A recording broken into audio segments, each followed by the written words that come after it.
السلام عليكم، كل سنة وانتم طيبين. بداية شهر شعبان وخلاص ما عادش إلا يعني أيام بسيطة على بداية رمضان. رمضان مبارك عليكم يا رب، ويعود على الأمة الإسلامية بالخير واليمن والبركات. زي ما احنا متعودين ان رمضان دايما شهر العبادة والطاعة، فبنحاول في خلال شهر شعبان نعمل شوية حاجات كده توفر علينا شوية الوقت في رمضان، علشان نقدر يعني نكثف عباداتنا شوية وطاعتنا شوية. حلاوة الشهر في المطبخ وكده كده كده هنعمل، بس بنحاول نقلل الوقت شوية. قبل كده جهزت معاكم شوية حاجات كده بسيطة لرمضان اللي فات، عملنا الفول وعملنا الطعمية وفرزناهم في الفريزر وكده، وفرزناهم علشان الشهر الفضيل. وكمان جهزت معاكم التوم، وجهزنا الحاجات اللي بتاخد وقت منك طويل قوي في المطبخ في الايام العاديه. كده كده هنطبخ كل يوم ونعمل حلويات كل يوم، ولكن الحاجات دي لما بتجهزيها في قبل الشهر ما يبدأ بتوفر معاكي كتير جدا. نسمي الله كده ونصلي على رسول الله. اللهم بارك لكل بيت بما فيه يا رب، وبارك يعني لبيوت المسلمين كلهم أجمعين، واجعله شهر خير وبركة وفرج على كل المسلمين يا رب. اللهم امين يا رب العالمين. وافرجها علينا وعلى الجميع يا رب، واجعل يعني القليل عندنا كتير. الناس كلها مخنوقة السنة دي، وده رمضان داخل في ظروف اقتصادية صعبة، فهنحاول على قدر الإمكان يعني نعمل شوية حاجات كده توفر علينا إن شاء الله في رمضان. أنا نزلت سوق الخضار، ده شوية خضار هنفرزهم مع بعض. وأفكار كده إن شاء الله لخزين رمضان هتوفر معاكي كتير جدا، سواء في الوقت سواء إن شاء الله الأسعار. شايفين كل يوم والتاني الأسعار في الزايد، فاللي هتجيبيه النهاردة هتوفري ضعف تمنه بعد يومين تلاتة. نزلنا السوق كده، وأول حاجة بدأت بيها هي الفلفل الألوان والفلفل الأخضر. أنا جبت كيلو بس كده من الفلفل الألوان، وتحاولي تشكلي جيبي مثلا برتقاني على أحمر على أصفر. اختاري الحباية الفلفل اللي تكون محملة ملحمة، يعني ما تكونش رقيقة وما تكونش فيها أي عيب، ما تكونش دبلانة، حاجة تكون طازة. حتى الفلفل الأخضر ما تجيبيش الفلفل اللي هو اللي بيبقى رقيق، في نوع فلفل كده بتبقى مش ملحم، بيبقى رقيق خالص، بيبقى بلدي، لكن ده صواب ما عادش حاجة بلدي يعني. جيبي برضو فلفل يكون ايه فيه لحمة كده، بحيث ان هو يقطع معاك بتاعي كده، وغسلته كويس وبعدين هبدأ اقطعه للتخزين، وهيطلع معاكي زي الفل كأنك جايباه طازة. بس تابعيني لاخر الفيديو، ولو لسه ما اشتركتيش في القناة اتمنى تشرفيني بالاشتراك في القناة وتشوفي فيديوهاتنا اللي فاتت واللي جاية بإذن الله، كلها حاجات حلوة جدا واقتصادية هتوفر معانا كتير. انا هنا ببدأ اقطع الفلفل بتاعي باحجام مختلفة حسب استخداماتي.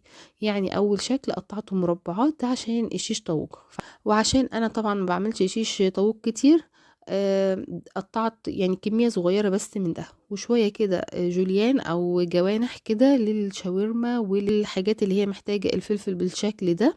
والكمية الاكبر قطعتها مربعات صغيرة، دي بقى طبعا للحمة المفرومة والتعصيجات والحشوات والبيتزا والحاجات اللي هي بتتعمل بتحتاج اكتر. هعمل ايه بقى عشان احافظ على الفلفل بتاعي لرمضان او بعد رمضان؟ يعني الطريقه دي اعتمديها على طول ان شاء الله. حلو جدا معاكي وكأنك لسه جايباه النهارده. هبدأ انشف احطه كده على فوطة نظيفة، وهنشف بفوطة تانية من فوق ومن تحت كده، انزل كل المية اللي في الفلفل، بحيث لما افرزه ما يبقاش فيه مية كتير يكون تلج، واول ما تحطيه في النار يدبل كده ويتهري معاكي ويبقى مش حلو. اول ما بتنشفي من الميه بتاعته كده بيبقى حلو جدا. حطي كميات بسيطه على قد الاستخدام، وفرديها بالشكل ده، ما تحطيهوش فوق بعضه علشان ما يكتلش معاكي ويكون تلج كتير. التقطيع قلت لك حسب استخداماتك انتي، هتكتري ايه شكل ايه اللي هتكتري منه، شكل ايه اللي هتقللي منه، ده اللي هيرجع لك، ده يرجع لك انتي. تمام. طبعا لازم اهم حاجه ان انتي تنشفيه سواء بفوط او بمناديل.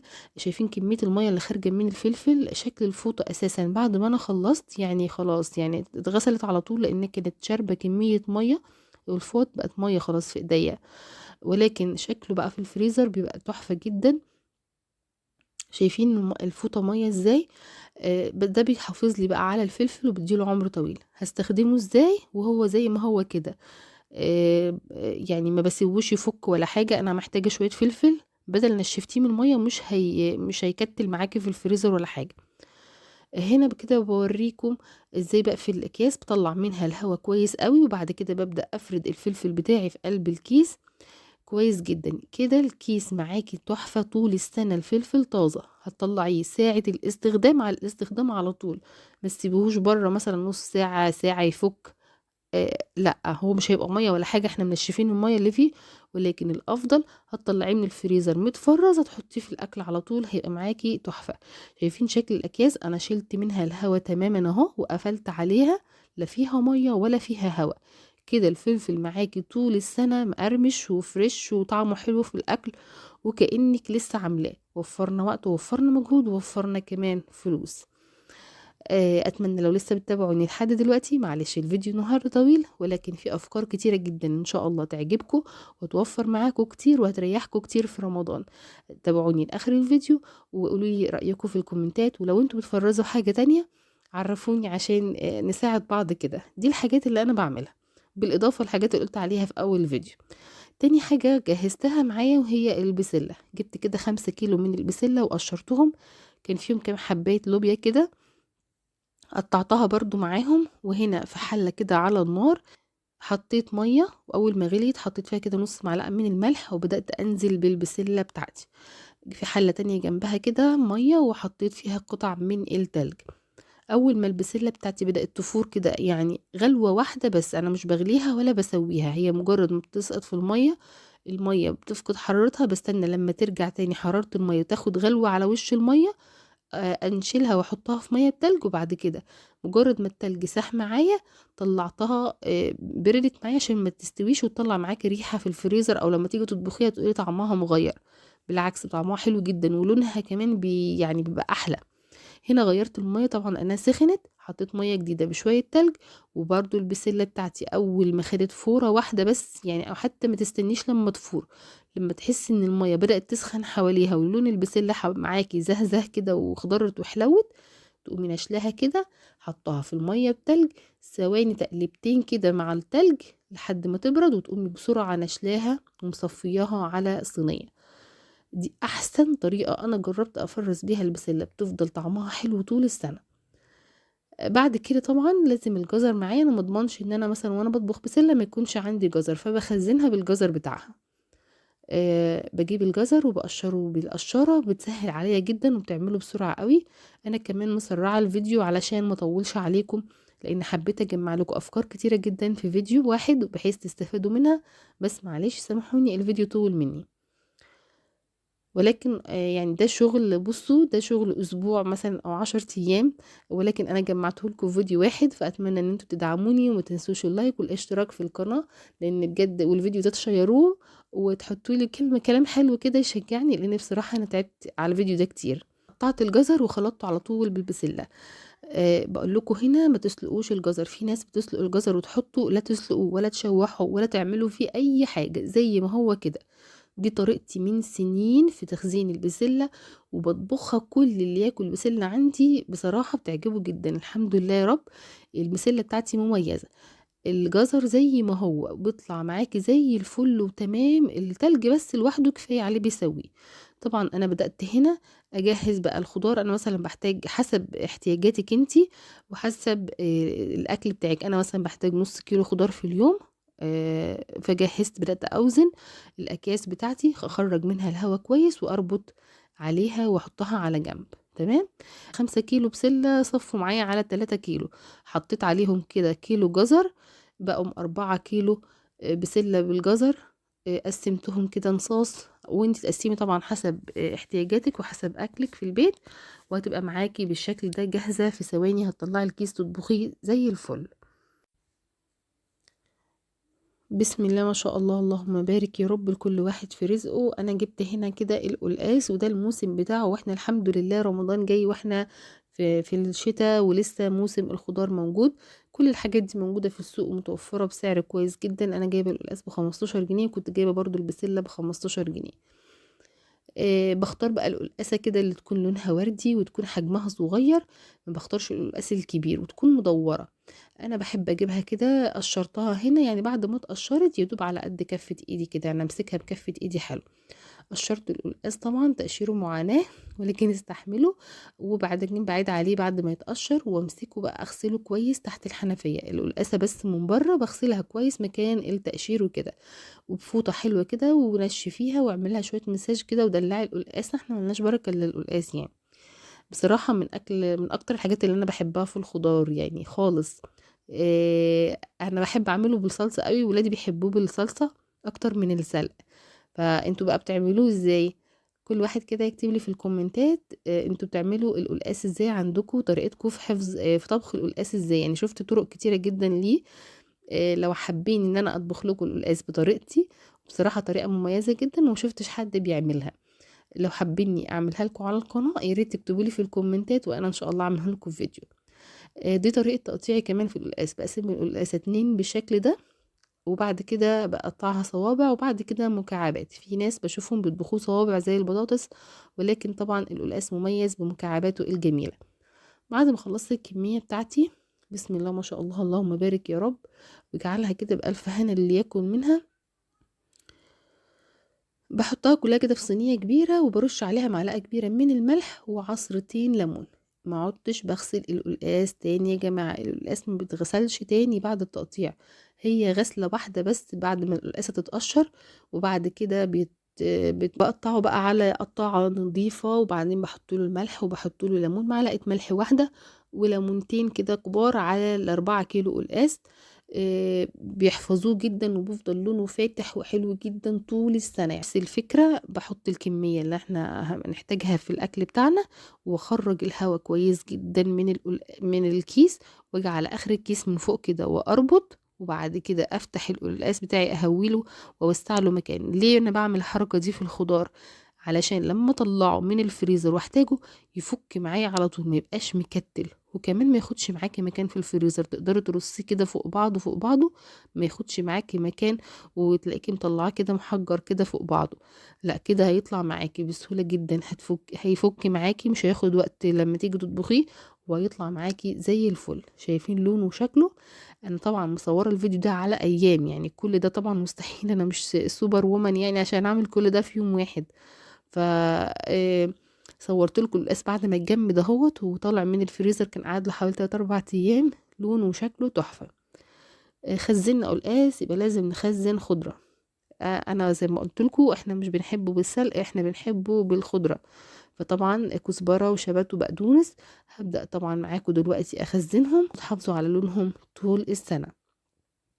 هنا برضو في علبة تانية كرات وبصل اخضر وعينتهم في علبة علشان الطعمية، وعلشان الشوربة والحاجات اللي انا بحتاج فيها الحاجات دي، وبتبقى ساعات كتير مش عارفة انزل اجيبها فتبقى متوفرة عندي. بدأت كده انضف الخضرة بتاعتي واشيل جزء كده اللي هو بتاع العنقود اللي فوق ده، بقطعه، وببدأ اغسل الخضرة بتاعتي بعد ما نضفتها كويس. شطفتها مرتين 3 كده، وفي اخر شطفة بحط لها معلقة بس من الخل، عشان طبعا لو فيها جراثيم او ميكروبات او اي حاجة من الارض. بنشفها كويس وببدأ كده على القطاعة، وببدأ اقطعها بالشكل اللي انتوا شايفينه ده. تمام. الخضرة وجودها في البيت وجاهزة كده بتوفر عليكي كتير جدا جدا جدا. يعني بقى في اي اكل، في محشي، هتحطيها في محشي، هتحطيها مع القلقاس، هتحطيها في تتبيلات، هتحطيها في اي حاجة. تمام. بجيب انا الخضرة وبعبيها في علبة، ما بحطش الخضرة في كيس، الكيس بيسودها. انا جربت الكيس وجربت العلب، اي علبة هتحفظ لك الخضرة. شايفين دي قديمة عندي، انا عاملاها يمكن دي عندي بقالها 3 شهور ولا حاجة. شايفين لونها لسه اخضر زي الفل وريحتها حلوة جدا، وفي ايدي بالمعلقة كده طلع الكمية اللي انا عايزاها، بتطلع معايا بمنتهى السهولة. شايفين؟ كون عملت الكزبرة. الفكرة من اللي معايا هنا، شوفوا انا ما قدرتش طبعا اصور لكم ما صورتلكوش بقى الكرنب. هنا برضو جبت كرنباية كبيرة وقمت سلقتها وقسمتها كده على أكلتين، وحطيت مع كل أكلة الورقة بتاعت فرشة الأرضية، اعملي حسابك تحطيها. وأنا بعين الكرنب كده الورقة، كل ورقة كده بعملها زي رول كده، وبرصهم جنب بعض، وبحط على الوش الورقة اللي أنا هحطها في قعر الحلة بتاعت المحشي. يبقى كده عملنا الكرنب وعملنا الخضرة للكرنب والقلقاس. الطماطم بقى اليومين دول سعرها كويس، تعالوا بقى نخزن الطماطم مع بعض النهارده باكتر من طريقه. انا رحت كده جبت عديه طماطم، كانت عامله لها 20 كيلو تقريبا من الطماطم. لما تجيبي كميات كبيره هاتيها من تاجر جمله تبقى سعرها اوفر معاكي. الطماطم بسم الله ما شاء الله موسمها بقى، فحمرة زي التفاح وما شاء الله جميله جدا. غسلت الحوض كويس وقمت منزلها في الحوض، وبدأت كده اغسلها كويس جدا لان عليها رش وعليها المبيدات والحاجات اللي بيحطوها ديت. وشيل القمع الاخضر ده، وعبي الطماطم بتاعتك في قلب حله كبيره كده او حلتين، وهرمي الحله براحتك يعني عادي. كل ده هينزل دلوقتي اول ما تترفع على النار. رفعتها على البوتاجاز وجيت كملت بقيه الكميه في الحله التانية. هخزن معاكم الطماطم النهارده باكتر من طريقه. اتمنى لو انتوا اللي بتابعوني لحد دلوقتي ما تكونوش مليتوا من الفيديو، واكون قدمت لكم فيه افكار حلوه تسهل عليكم وقت ووقفه جهود في وقت الصيام. اتمنى ما تنسونيش بقى من الاشتراك واللايك والكومنت، لان بجد الفيديو ده انا تعبت فيه جدا علشان اجهزه، يعني اسبوع او 10 ايام شغل علشان اطلع لكم فيديو مجمع بالشكل ده. ما تبخلوش عليا بتعليق حلو منكم يدعمني ويقويني، وكمان اللايك الحلو اللي بيرفع الفيديو. ويا ريت لو الفيديو افادكم في حاجه تشيروه لاصحابكم ولاهلكم. هنا الطماطم بتاعتي بدأت تجيب المية بتاعتها، المية اللي في الأول دي ولا ليها أي لازمة خالص، بتخلص منها. وبعد كده بزود طماطم تاني، بفضل ازود في كمية الطماطم بتاعتي. انا عندي الحلتين دول كبار، فاخدوا معايا ال20 كيلو طماطم. شايفين المية اللي طالعة رايقة خالص، ولا فيها لون ولا الطماطم نزلت اي حاجة. دي مية زيادة في الطماطم. يعني لو الطماطم يا جماعة وخاصة في الشتاء بتبقى ميتها كتير قوي. فانا بشيل بقى بخف المية دي على قد ما اقدر علشان الصلصة ما تطولش معايا على النار. كده لما الطماطم جابت ميتها بسيبها تستوي شوية في المية بتاعتها، وهدي بقى النار علشان ما تلدعش منك والقشر يحرق معاكي من تحت. الطماطم بقى خلاص انا خلصت كل كمية الطماطم بتاعتي. هبدأ بقى ايه اغطسها كده في المية بتاعتها وهدي النار علشان تستوي معايا. في الوقت ده انا بجهز لها بقى الحاجات اللي هتظبط معايا الصلصة وتظبط لونها وتقلها، والحاجة اللي تحفظ معايا الصلصة طول السنة. جبت هنا كده كيلو من البنجر وكيلو من الفلفل الاحمر وكام قرن شطة كده. هبدأ بقى انضف الفلفل بتاعي كويس بالشكل ده، وكمان وغسلته. نضفت الفلفل وغسلته والشطة، وبدأت هنا قشرت البنجر وشطفت البنجراية كده بعد ما اتقشرت، وقطعتها كمان مع الفلفل. البنجر والفلفل بيدوا للصلصة بتاعتك قوام حلو ولون حلو جدا، بدل ما تحطي ألوان صناعية او تحطي اي حاجة من بره. ربنا جايب لنا كل حاجة اهي في الطبيعة نستخدمها بتطلع معانا حلوة جدا. والصلصة طعمها وقيمتها الغذائية ولونها بتبقى تحفة، مفيش احلى من كده. بدأت انزل البنجر والفلفل والشطة مع الطماطم كده يستلقوا ويتطبخوا مع بعض. تمام. بسيبها في الحالة دي كده حوالي نص ساعة 3/4 ساعة لحد لما البنجر ينزل كل لونه والفلفل يستوي معايا خالص تماما، ويبقى كده معايا الخليط بتاعي زي الفل. بطفي عليها واسيبها بقى تهدى، يعني قيمة ساعة كده ولا حاجة، وبعد كده أبدأ بقى أشتغل في الصلصة بتاعتي. هنا كده بعد حوالي ساعة، يعني سبتهم ساعة مع بعض وبعد كده طفيت النار وسبتهم ساعة يهدوا، وبدأت أضرب في الخلاط علشان ما احرقش الخلاط بتاعي، بس طبعا الجو برد فالبخار طالع برضو معايا. فبدأت أضرب كده في الخلاط علشان البنجر والفلفل والحاجات اللي عندي تنضرب كويس. تمام بالشكل ده كده، واصفي علشان التفل بتاع الطماطم والبذر والحاجات وتفل الفلفل والحاجات دي كلها تطلع في المصفى، وتطلع معايا الصلصة بتاعتي ناعمة وحلوة. شايفين شكلها؟ شايفين كمية التفل اللي طلعت معايا؟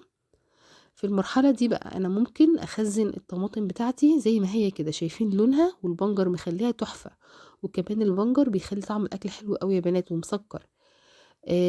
هنا شوية من الطماطم انا كنت ايه كمرتهم كده، نزلوا المية وبعد كده قشرتهم وعينتهم كده على اساس ان اعملهم زي عصير طماطم عادي يعني. وممكن اخدها معصورة زي ما هي كده في الخلاط بعد مرحلة ان هي استوت مع البنجر مع الفلفل وعصرتهم. ابدا اعبي كام كيسة كده، مش متسبكة ولا حاجة للناس اللي ما بتحبش تسبك الطماطم مرتين. عملت كده كام كيس برضو، كل كيس ده من كل حاجة من دي ليها احتياجاتها، يعني الطماطم السليمة، الطماطم المضروبة كده في الخلاط، سبت كل الطماطم بتاعتي في اكياس كده، ما عنديش مكان ياخد كل ده، فلا هصلص الباقي، هسبكه كويس قوي ولحد ما حجمه يقل معايا جدا عشان اقدر اعبيه في برطمانات وما ياخدش معايا مكان. والمعلقة طبعا بتبقى المعلقة من الطماطم المصلصة دي بتبقى بكيس من التانية. هنا سويت الطماطم في حلتين عشان انجز بسرعة، يعني كل ما بتعرضي سطح اكبر للهواء بيكثف معاكي بسرعة. ما شاء الله الحلة دي كثفت بسرعة وتقلت، بس انا حاسة ان لونها احمر من التانية عشان كان فيها بنجر يمكن اكتر. قمت نقلاها بقى مع دي وخلطت الاتنين ببعض، الاتنين مع بعض يسبكوا مع بعض. في المرحلة دي بقى ببدأ اضيف 4 معالق كبار كده من السكر. انتوا عارفين ان السكر بيشيل الحموضة اللي في الطماطم. وعلشان احفظ بقى الصلصة بتاعتي ضفت هنا 6 معالق كبار من الملح و4 معالق كبار من الشطة الحمراء. وعندي هنا كوباية من الزيت. فايدة الزيت بيعمل معايا ايه؟ الزيت هنا بينعم لي الصلصة تماما وبيخليها كريمية جدا وبيحفظها، زي الملح وزي الشطة. بعمل حسابي طبعا وانا بطبخ ان الصلصة بتاعتي فيها ملح وفيها شطة. بدأت تستوي معايا وتطرد كده لبره، تبقى كده معايا بقت جاهزة تمام. بحب اربطها بس كده بمعلقتين من النشا، بقلبهم كده بربع كوباية مية واحط عليهم كرنيب صلصة يدفيها علشان لما تنزل متقفش معايا على طول. وبعد كده انزل بيهم بقى في الطماطم، هيربط معايا الطماطم وتبقى حلوة جدا، وبتبقى في الاكل ممتازة جدا وبتخلي الصلصة بتاعتك تقيلة وحلوة وزي الفل. برطماناتك مغسولة ومتعقمة ونضيفة. ببدأ بقى أعبي البرطمانات بتاعتي بالصلصة وهي سخنة، وأقفل عليها وهي سخنة علشان تاخد معايا تكة الأمان وتبقى متعقمة وزي الفل. رغيت كتير، أنا هبطت من كتر الكلام وانتوا هبطتوا من كتر السمع. بس بجد أتمنى الفيديو فعلا النهاردة يكون حلو وأفادكم بأي حاجة. ورمضان كريم علينا وعليكم يا رب، ويعود علينا بالخير يا رب، وكلكم في خير وسعادة ويملى بيوتكم بركة. اللهم امين يا رب العالمين. الصلصة بتاعتنا زي الفل، بسم الله ما شاء الله تبارك الله. اظن بقى بعد المجهود ده كله استحق منكم كلمة حلوة ودعم بلايك وكومنت حلو منكم. اشوفكم على خير وفي فيديوهات جديدة لرمضان.